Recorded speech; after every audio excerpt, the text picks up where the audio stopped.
Hey YouTube, Alex Conley here, and in today's video, I want to discuss this phrase that I've heard before, and probably all of you have heard this phrase before. Oh, well, the grass is always greener on the other side. And this is often used kind of pejoratively toward the idea that a person or people might be happier elsewhere.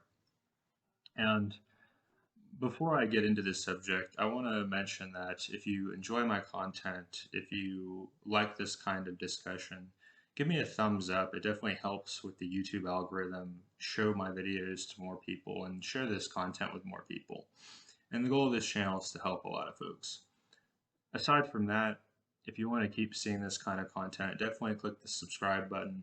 And if you want to hit the bell to be notified when I post a new video, that's also a good idea. So, before I get into this subject, I'm going to mention a point that I didn't write down, but that I think is relevant here. The first thing I'm going to mention is that me being in the United States, 3 out of the 4 sort of grandparents of mine were born in other countries, and so in this sense, they did feel at one time that the grass would be greener in America, that they'd have a better life in America instead of Japan or in India. So in this sense, the grass was greener for them in the United States.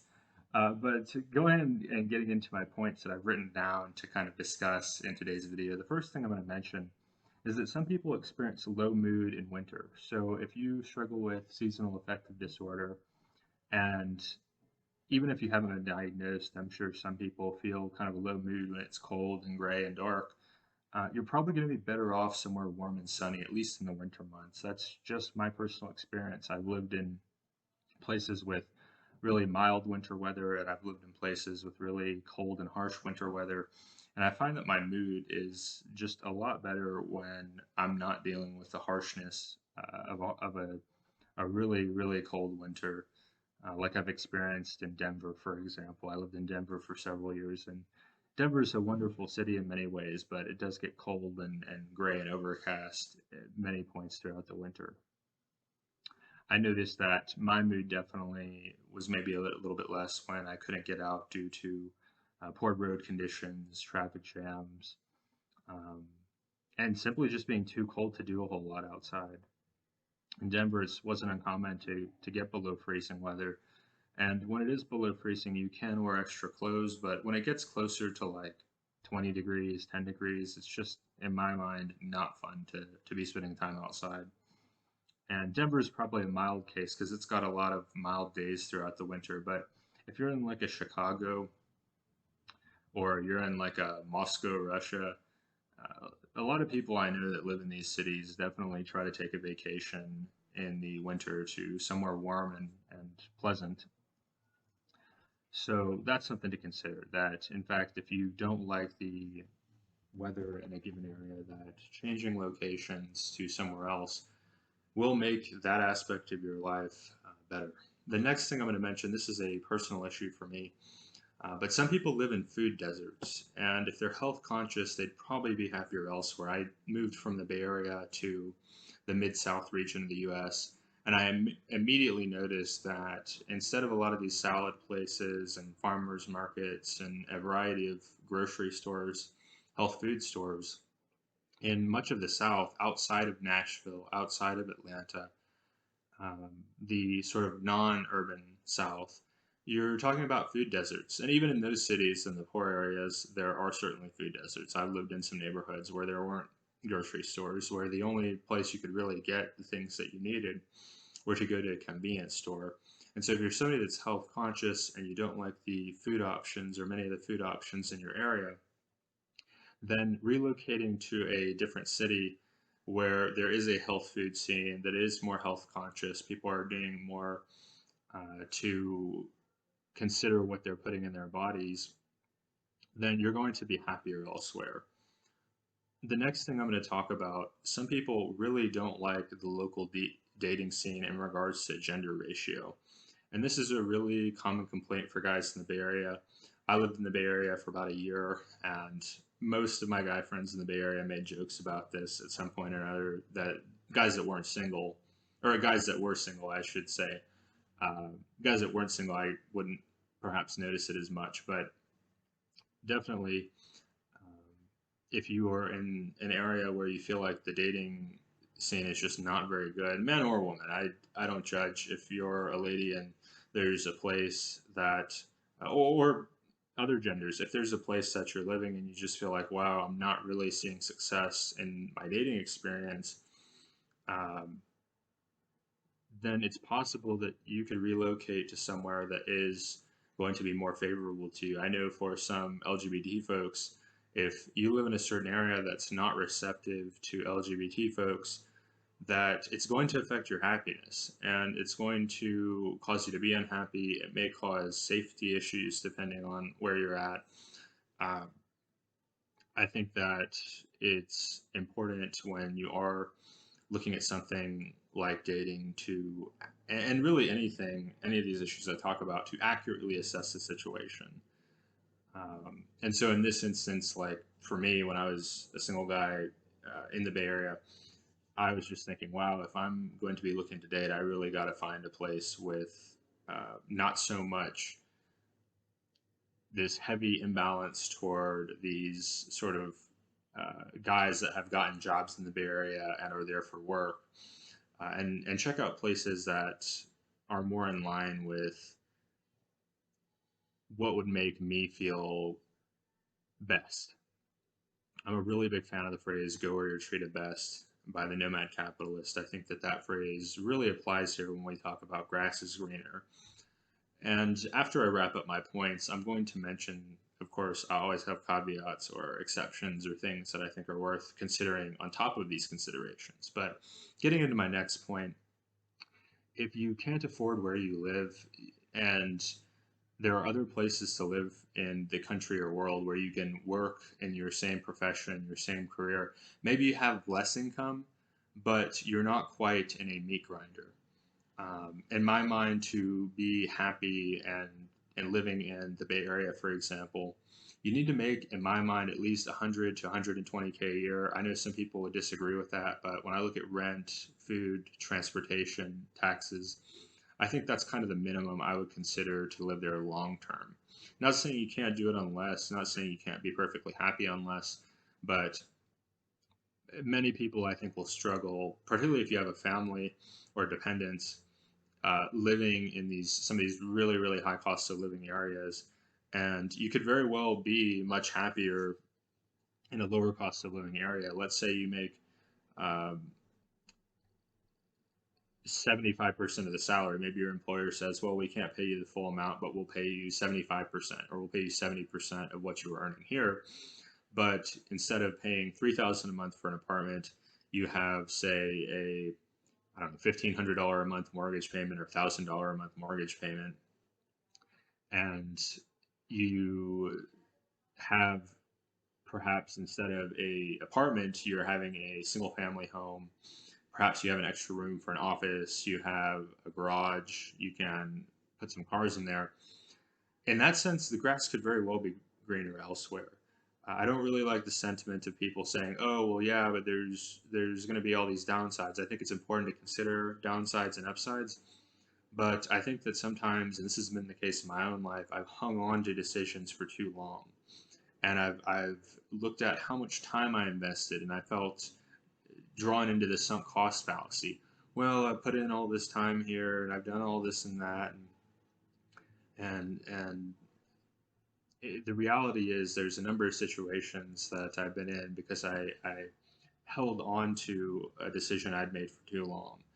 And it's never too late to change it up. If you've lived in, say, San Francisco for 10 years and you're frustrated with the high cost of living, because the thing that people may not necessarily consider that don't live in those areas is it's not so much that you have to make a lot of money right now, it's that you have to indefinitely keep making a lot of money.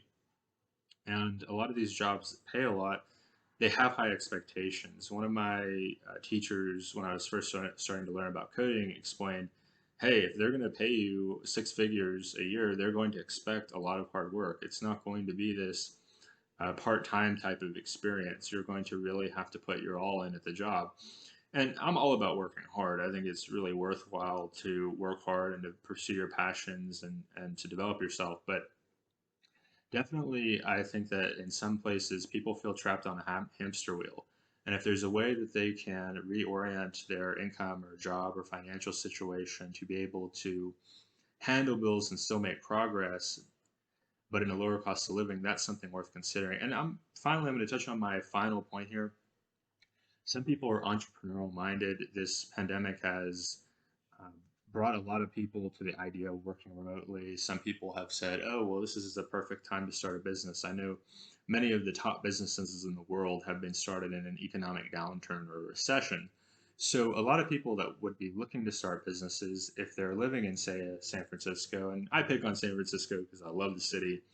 Several of my closest friends live there. I'm willing to live there again one day. I think it's absolutely one of the most beautiful cities in the world, but it's very, very expensive. And nobody disagrees that San Francisco is expensive, except maybe if you're a billionaire, it might not be expensive to you. But I doubt any billionaires are listening to this. So, that being said, if you're somebody that's looking to leave the sort of career path, let's say um, you put in 10, 15 years in your career and you've learned a whole lot about a given field, you've really developed your skills, you feel like you're getting closer to that expert level status in a given field, and now you're ready. Well, I've worked for someone else, I've gained a lot of experience, I've beefed up my savings, I have a lot of industry contacts, I'm ready to start a business. Well, if you are in a very high cost of living, it can be discouraging to start a business. If you look at the taxes in high cost of living areas, they tend to be quite high. You might have extensive payroll tax, property tax, business tax, sales tax. Uh, the list goes on and on and on. And not just that, but if you look at the rent, if you're looking to rent office space, or I know commercial real estate's down right now, but if you're looking to rent office space, it's going to be a noticeable difference if you're looking to rent in an urban California versus a Midwest location, or perhaps even in another country. So that's something to consider is that if your monthly costs are very high because you're in a high cost of living area, let's say you've saved up enough to live in this high cost of living for 5 years while you work on your business. Well, that same amount of money that could sustain you for 5 years in this high cost of living area, perhaps that could sustain you for 10 years in a lower cost of living area.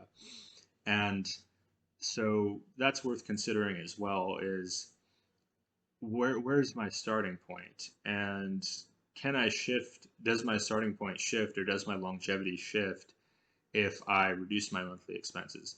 And you might think, oh, well, it's just my expenses. But actually, if you go to other places, hiring can be cheaper. Perhaps you're looking to hire some folks, and when you compare the salaries in a high cost of living area to the salaries in a lower cost of living area, or perhaps in another country, there can be a big discrepancy there. And that's worth considering is that um, I know in the software industry, many of the high quality, highly trained, experienced professionals are in the Bay Area. But in fact, there's a lot of sharp people around the world. And I think it's worth considering that the Bay Area does not have a monopoly on these really sharp, educated folks. There's a lot of sharp people in New York City.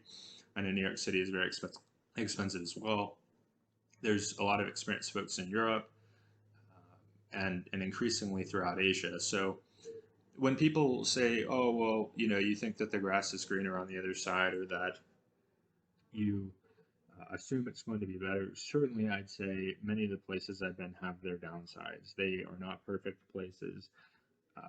I would not be dishonest in conversation about some of the challenges. For example, in certain countries, it's very difficult to get reliable Wi-Fi.